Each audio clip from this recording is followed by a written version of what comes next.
Izaias Chapter 62 जेरुसलेमाची मोहिमा. फांत्या पोरी उदेवन दोयालायेन नितीवंतपण परजळल्या बोगोर आनी लोकलोकीत दिवटे वरी तिचें तारण पेटल्या शिवाय सियोनाच्या मोगान हांव ओगो रावचो ना.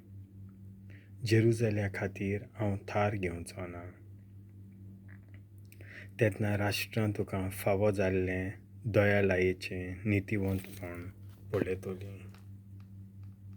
सगळे राजा तुजी मोहिमा देखतले आनी तुका एका नव्या नांवान उलो कोत्तलीं. हें नांव खूद सर्वेस्पर तुका दितलो. सर्वेस्पराच्या हातांत तूं जातली एक तेजवंत मुकुट. तुज्या देवाच्या हातांत एक रायाल मुकुट. सोडून दिल्ली ह्या नांवान तुका आनीक उलो कोच्चिनांत आनी तुजे भुमीक पाड जाल्ली अशें म्हणचिनांत. पत्तेंच जाल्यार म्हजो संतोश तुका अशें म्हणून लेखतलीं आनी तुजे भुमीक लग्न जाल्ली अशें म्हणून पाचारतलीं. कित्याक सर्वेस्पूर तुजें सवें संतोषपरीत जातलो आनी तुजी भूंय लग्न जातली.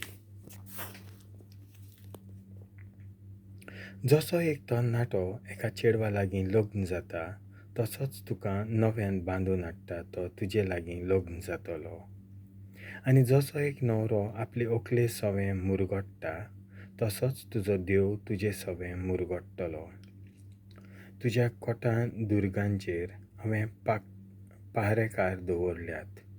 दिसाचे तशे रातचे ते कदींच ओगे रावचे नांत. सर्वेस्पराक ताच्या भासावण्यांचो उगडास करून उलो मारतल्यान तुमी थार घेवं न्हय.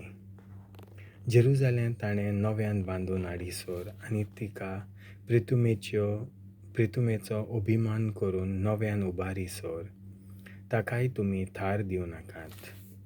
आपल्या उजव्या हाताच्यान आनी आपल्या बलिश्ट बावल्याच्यान सर्वेस्परान असो सोपूत घेतलोलो आसा. ह्या फुडें आनीक केन्नाच तुजो दानो तुज्या दुस्मानांक हांव खावंक दिवचो ना.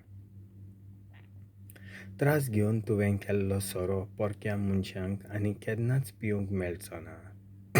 लुवणी कोत्ता तींच पीक खातलीं आनी सर्वेस्पराक वाखाणटलीं. दाखो काडटात तींच म्हज्या पवित्र मंदिराच्या आंगणांत तांचो सोरो पियेतलीं. संपादनी. उतरात दारवंटे उतरून काडात. म्हजे परजेक रस्तो तयार करात. सपाट करात. राजमार्ग सपाट करात. फातर गुंडे कुशीन काडात.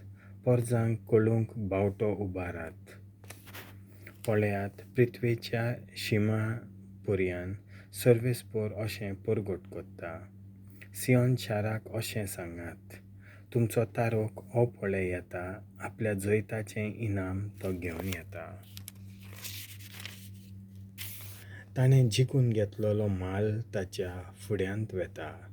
पवित्र पोरजा सर्वेस्परान सोडयल्लो लोक अशें म्हणून तांकां उलो कोत्तलीं आनी तुका म्हणटलीं, ओत्रेकलोली पोतीन सर्वेस्परान कदींच सोडून दिवंक नासलोलें शार.